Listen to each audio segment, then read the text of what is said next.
In The Handmaid's Tale, Atwood goes to great lengths to show the life of a woman who is no longer individual in the eyes of the society she inhabits.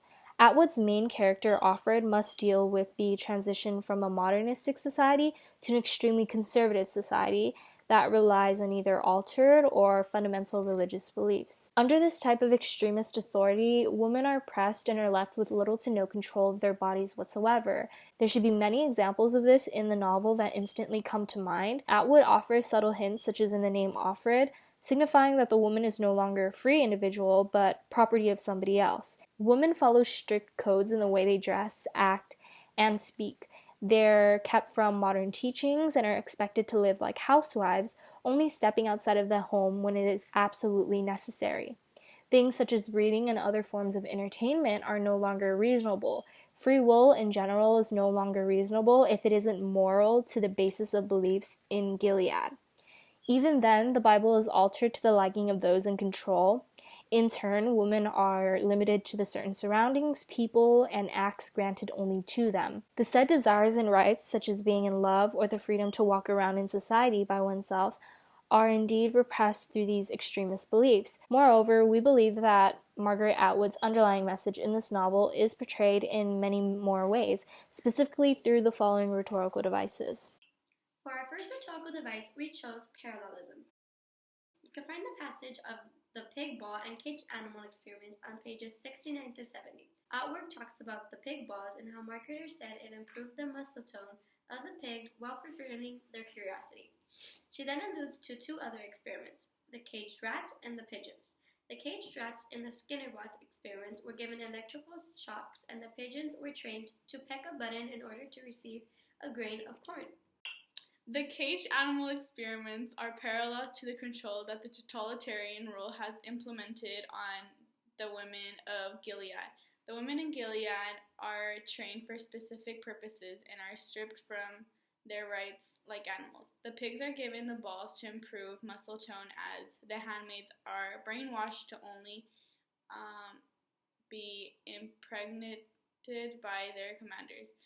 They have no free will and must always have sex in a non-erotic manner for the benefit of creating new life. Many people think that animal experiments should be tolerated and accepted because it is for the sake of science, although, as we see the treatment of women in Gilead, there really is no difference. In the same way that pigs are primarily seen as a food source, the more muscle the better, we see that the women in Gilead are only seen for their biological makeup. In simpler words, you're only useful if you could provide a new life. She also mentions that she liked a pig ball to highlight the fact that in the end, even pigs and other animals have it better than women because at least they are given something appealing. In this case, fulfilling curiosity. Unlike the pigs, women live lesser, more mundane lives. Moving on to the use of metaphor, we like to refer to page 96. It reads, "We are containers. It's only the insides of our bodies that are important. A container is nothing without the contents that are in it, in the same way that handmaids are nothing without the ability to create a baby." This metaphor establishes the role of women in this society and their sole purpose, which is reproduction. This metaphor also insinuates that outward appearance does not matter to those in control. Offred and other handmaids use butter as a way to combat this issue in the novel.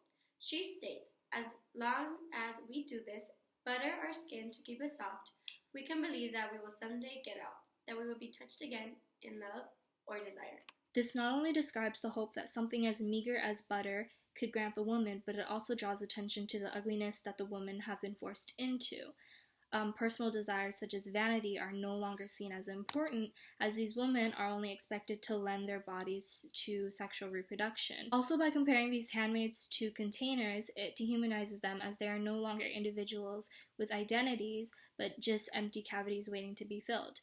For containers, it isn't the container that is important, it's the contents itself. For Atwood's use of imagery, we can look at pages 277 to 279 for the particicution. In this passage, Atwood paints a vivid and horrifying picture of the handmaids circling around to attack the convicted man. This man is wrongfully convicted of rape. He is encircled by these bloodthirsty women who evidently will show no mercy. This event is described very similarly to a festival or gathering. In the beginning, when Aunt Lydia tells them to circle up, Alfred states, "She is about to give us something," as if this gift has been long waited for. This event represents the destruction of the society as everyone's morals have fallen. Because the handmaids have been so restricted and oppressed that this is the only time that they can really have a taste of control or freedom as described. There's a surge forward, like a crowd at a rock concert in the former time. When the doors open, that urgency coming like a wave through us. The air is bright with adrenaline. We are permitted anything, and this is freedom. In my body also. I'm reeling red spreads everywhere. But before the tide of cloth and bodies hits him, Auckland is shoving through the women in front of us, propelling herself with her elbows left, right, and running towards him.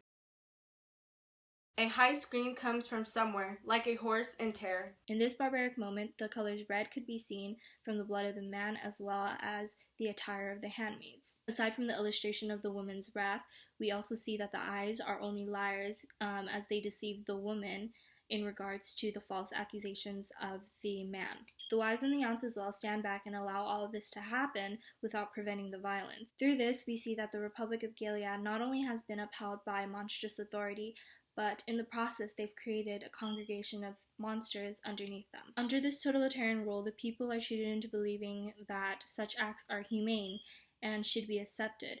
This ultimately leads to the destruction of everybody in the society, not only those who are at fault, but those who are innocent as well. There are also a lot of instances in the novel where Otward makes several biblical allusions.